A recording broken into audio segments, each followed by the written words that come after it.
The Pacific Ocean is as blue as one might imagine in their dreams. And if you travel 2,500 miles off the southwestern coast of North America, you will find a series of landmasses known as the Hawaiian Islands. This lush paradise seems as if it would be the perfect place to encounter numerous species of animals. However, truth be told, the wildlife is few and far between. Its distant proximity to any main continent has kept it rather void of your typical reptiles, amphibians, insects, and arachnids. However, what it lacks in its creatures to feature on land, it makes up for tenfold with its rich plethora of marine life. Look at all the poo. Are you rolling? I'm rolling. All right, guys. Now you may notice that we're pretty excited out here because today is our first scuba diving adventure. Now, we will be exploring Whalers Cove. This is the same place that we scouted the other day when we were snorkeling. We saw tons of marine animals. Today's gonna be a little different because we'll be scuba diving. Now, to catch an animal, it's not gonna be easy, so I'm bringing with me this giant blue bucket. Now, the goal is to slowly coax an animal into this, bring it up to the shoreline, and then get it up close for the cameras. Wish us luck, guys, and get excited because today is gonna be one epic dive. It's one thing to explore the Hawaiian tide pools. It's another thing to snorkel along the reefs. And it's a completely different world the minute you go 25 feet beneath the surface with a dive tank. Mark and I had recently become dive certified, and today was going to be our very first open water ocean dive. Safety is everything when it comes to submerging yourself into the great unknown of the ocean. So we carefully assembled our dive gear and checked it thoroughly before heading down to the shoreline. Whew, it is hot out here. Okay, guys, my BCD is weighted properly. Got my air tank hooked up.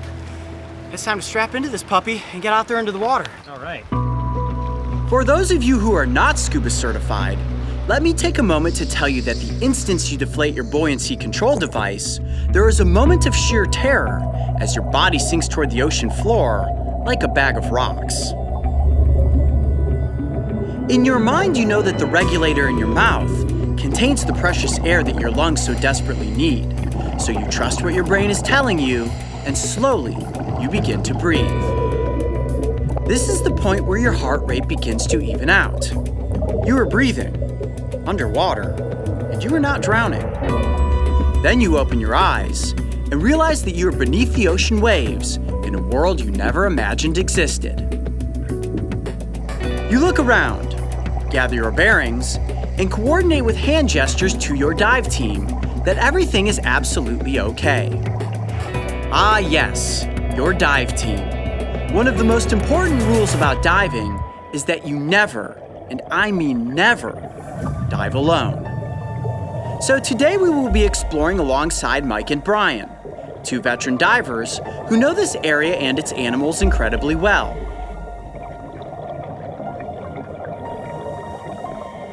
Our goal was to find an animal that we could safely catch and bring to the surface for a presentation.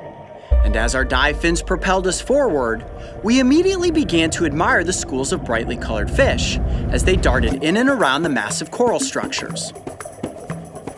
We saw enormous sea urchins, armed with razor-sharp spines, and big squishy sea cucumbers that were nearly the size of my arm. These were good candidates. However, they were also species we had come upon in the tide pools, so we continued further, keeping our eyes on the lookout for something even more bizarre.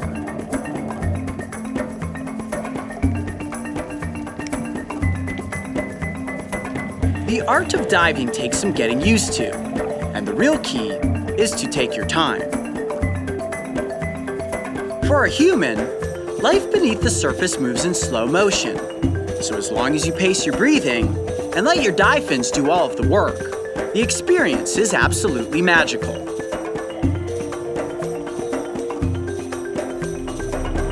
For beginner divers like Mark and myself, a tank of air should last around an hour. And as it turns out, this was plenty of time to find our star animal, because around 40 minutes in, we came across the one and only Crown of Thorns. This large sea star is armed with hundreds of razor-sharp, venom-lined spines, so it was a risky maneuver, but I managed to use the edge of my GoPro tripod to gently coax it from its hold on the rocks and into our bucket.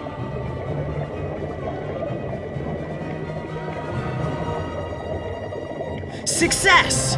This was the perfect animal to bring above the waves and present in front of the cameras, so we clasped down the lid and headed toward the surface.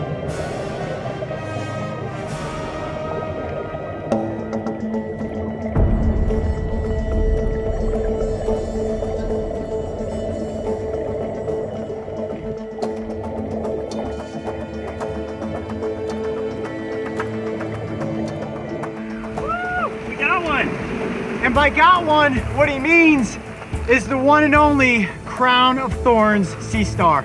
This is one dangerous bucket right here. They're extremely venomous. Fortunately, we got it safely up off of the rocks and into the bucket without being spiked. Yeah. And now it's time to get it into a controlled setting so we can get up close for the cameras. Dude, I think I got that shot like perfect. Like I swam right down and I had you coming right up to it with it in the foreground. Oh man. Oh, it couldn't have been in any more perfect position. Awesome. I was able to get on the back side of the rock, and what's cool is they actually come off the rocks much easier than I thought. I was able to just use the back side of the GoPro aquapod and whoop, it kind of floated up and whoosh right into the bucket. Wait till you guys, it barely fits in this bucket. It's big. It barely fit in there. It is a big sea star. All right, guys, let's get up here. Let's go this way. Wow, this bucket is a lot heavier on land than it is in the water. And inside is one very toxic marine creature. Are you guys ready to meet the Crown of Thorns? Let's see it. Okay, now what I'm gonna do is slowly pry off the top of the bucket. Let me see where it's at here. Woo, still down on the bottom. Look at this, the entire circumference is filled with sea star. Now is it upside down right now? It is upside down, which is actually working in our favor.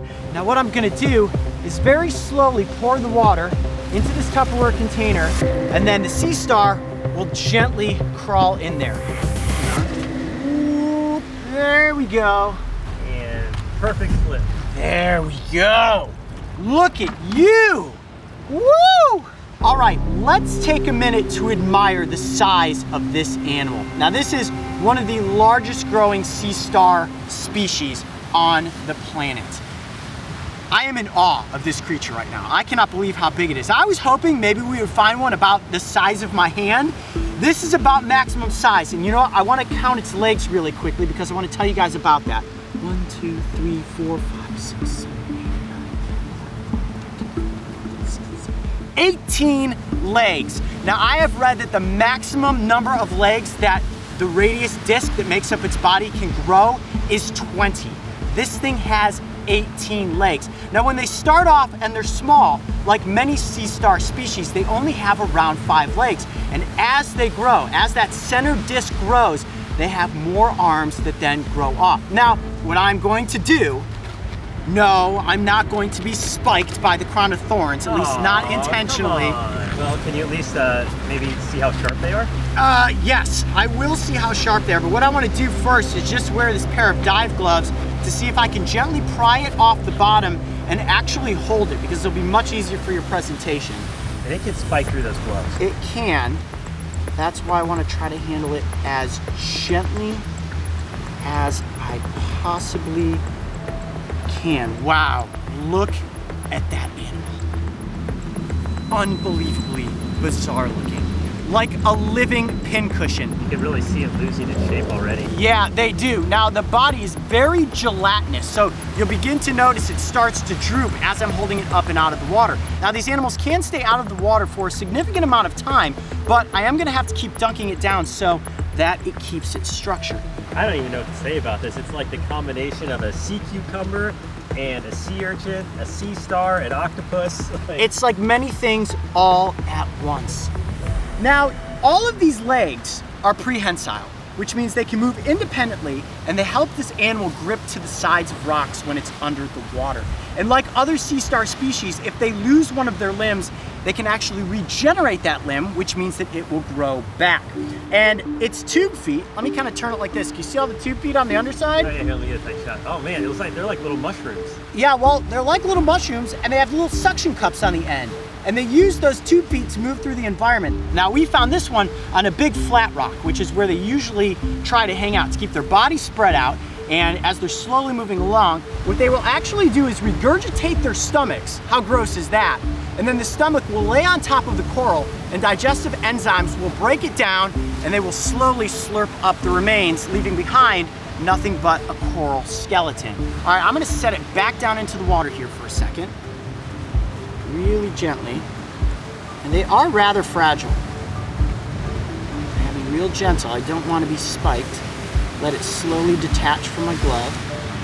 There we go, buddy. Okay. Let go. Woo, he's stuck onto me. See all those 2 feet letting go? Yeah. There we go. Now, I am curious. Oh boy, no. As to... No, you're not gonna get spiked. As to how sharp those spines really are. And no, I'm not going to intentionally spike myself. That's far too risky. But what I do want to do is I'm going to gently pry it up again here. Can you see it's back there with all the spines up? Can you see that? Oh yeah. Let me just... Oh wow. How sharp? I mean, we are talking needle sharp. Really? Can you feel like the tips of it? I can, and they're very slippery. You can actually feel the slime on the sheath that is encasing the spine. Now, similar to the lionfish, the way that these spines work is if something applies pressure to them, that membrane peels back and then the venom seeps out into the wound. So let me check it out. They seem pretty dull to me. They do. They are not. Dull. Be very careful. Oh yeah. They are very, very sharp. Yeah, if you were to put any kind of pressure, they're going in. I mean, it would not take much for your hand to whap down on this, or if it bumped into your leg when you were scuba diving, you would be in really, really bad shape. Now, the spines are actually relatively brittle, and that's where you really run into the problem. Not only are they venomous, but it's really easy for them to break off inside of your skin. So a spine goes into you, or in this case, probably many spines, they break off, the venom sets in, you begin to swell. As that liquid builds underneath the skin, the spines dig deeper and deeper, and they're almost impossible to get out unless you actually have surgery. So that's why so many people really approach this animal with caution. And it is just like suctioned onto my hand and my arm right now. It makes me a little bit, but it is important to note that this animal cannot shoot its spines. You know, the misnomer that porcupines can shoot their quills, the Crown of Thorns cannot shoot its spine. So you actually have to apply pressure similar to the spines of a lionfish to get them to stick into you, and then of course for that venom to get into your system. Now, the Crown of Thorns is considered a problem species in many areas because if there's an outbreak of them, they can actually decimate a coral reef. Now, the females can release up to 60 million eggs in a breeding season. That's why they become such a problem. If you have an outbreak in an area where there are no predators, they can quickly decimate a reef. And right now, that's what's happening in Australia on the Great Barrier Reef. So what's eating these out here? Well, that's a good question. You would think something with all these spines and it's venomous would probably have no predators, but believe it or not, there are a few species of crabs, shrimp, and also the Triton's trumpet, which is a big snail that are capable of eating these sea stars. Really? Wow. I mean, you look at this thing and you say to yourself, nope, that's not gonna be a meal for me, but alas, there are some creatures out there helping to control the population of Crown of Thorns sea stars. Absolutely gorgeous. And this one is a beast. This is pretty close to maximum size for the Crown of Thorns. Yeah, what'd you say you saw it from like about 20 feet away? I could see it from about 20 feet away. I was coming toward the rock and I was like, wow, there is one of the animals that we hoped we would come across. Working with marine animals is a very delicate balance. Not only did we need to make sure that the animal was properly hydrated and gently handled, but I also needed to be concerned for my own safety and the well-being of the crew. So Coyote, what'd you think? First time diving? Pretty awesome? I told you guys this was gonna be epic, and I won't lie, I was very nervous at first. As soon as you're underwater though, and you see all the fish swimming around, it's like you're on another planet beneath the surface. It's so calm, so relaxing, and the one animal that I hoped we would come across today, the Crown of Thorns sea star, sure enough, showed up. I'm Coyote Peterson. Be brave, stay wild, we'll see you on the next adventure. All right, let's get this animal back off into the ocean before I get spiked. The Crown of Thorns is a venomous marine animal, and even the smallest poke from one of its many spines has the potential to be incredibly painful. If you ever find yourself beneath the ocean surface and just so happen upon one, simply admire it from a safe distance. Hey Coyote Pack, have you picked up your tickets for the Brave Adventures tour yet? There's only a few left, so make sure to click on this link to reserve your seats today. And remember, the tour is the only place you can find one of the exclusive Golden Adventure tickets. And don't forget, subscribe so you can join me and the crew on our next big adventure. I am so proud to have written this book, and it was inspired by a lot of the adventures that we have had.